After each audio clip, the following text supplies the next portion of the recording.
আমি বিরোধ করছি, আপনারা আমাদের মিছিলে থাকবেন না। আবার বলছি, এটা কোন রাজনৈতিক প্ল্যাটফর্ম নয়, রাজনীতির পক্ষে আসবেন না। কোন রাজনীতিক যদি আপনারা কল থাকেন, আপনারা দয়া করে এই মিছিল থেকে চলে যান।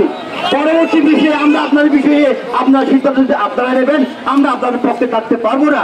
প্রিয় সমাবেশ, আমরা ৭১ সালের পর থেকে ৫৪ বছর পর্যন্ত আমাদের হিন্দুদের উপর পদ্ধতির উপর যে হামলা হয়েছে, ঠিক এই বিচার কোন সরকার করতে পারেনি, সরকার করেনি। সেজন্য আমরা কোন রাজনৈতিক দলের সরকারের পক্ষে আমরা নাই।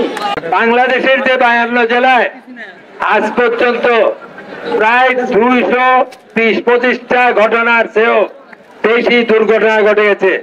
যে প্রত্যেকটা আপনারা জানেন, আপনাদের এই যে সরকার বদলের পরে সবসময় হিন্দুদের উপর একটা নির্যাতন চলে আসে, আমাদেরকে সেটি নির্যাতন পোহাতে হয়।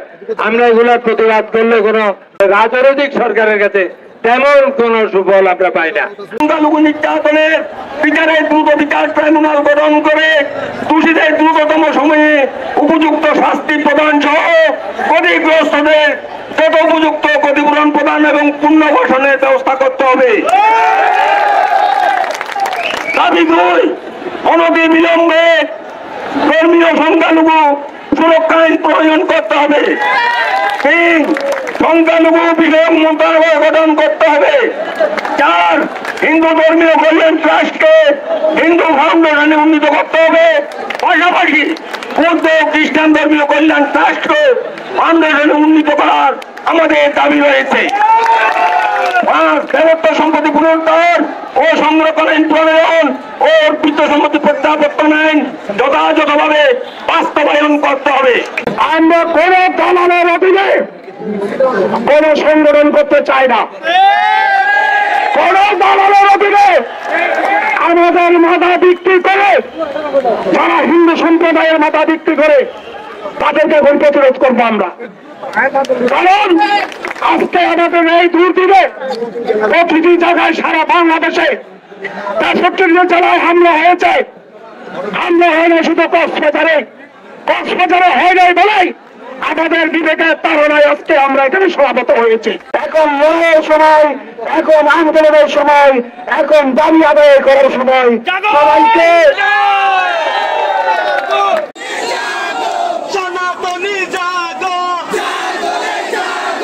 এটা কোন রাজনীতির জন্য না, সনাতনের অধিকার আদায়ের জন্য এসেছি।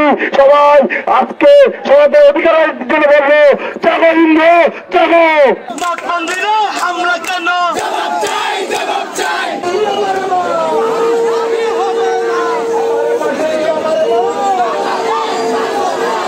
সংখ্যালঘু সুরক্ষা কমিশন গঠন আমাদের প্রাণের দাবি ছিল। আর তাছাড়া আমাদের দুর্গাপূজায় 5 দিনের ছুটি আমাদের মৌলিক এবং অধিকার, প্রথম অধিকার ছিল। সনাতনী সমাজ আমরা ঐক্যবদ্ধ ছিলাম, আগামী ঐক্যবদ্ধ থাকবো। আমি শুধু এটা বলেই শেষ করবো, গরিয়সী মাতা সর্বোচ্চতর পিতা জননী জন্মভূমিষ্য স্বর্গাদপি গরিয়সী।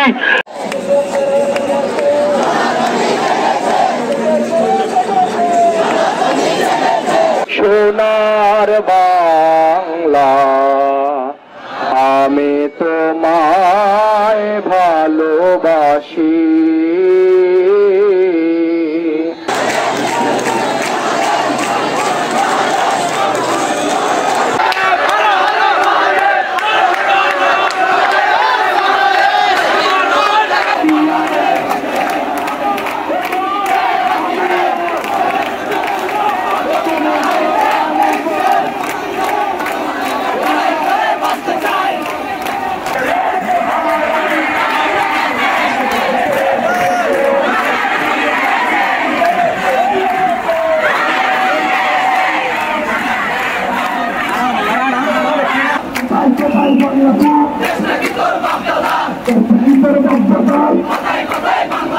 Bangladesh, Bangladesh, Bangladesh, Bangladesh, Bangladesh, Bangladesh, Bangladesh.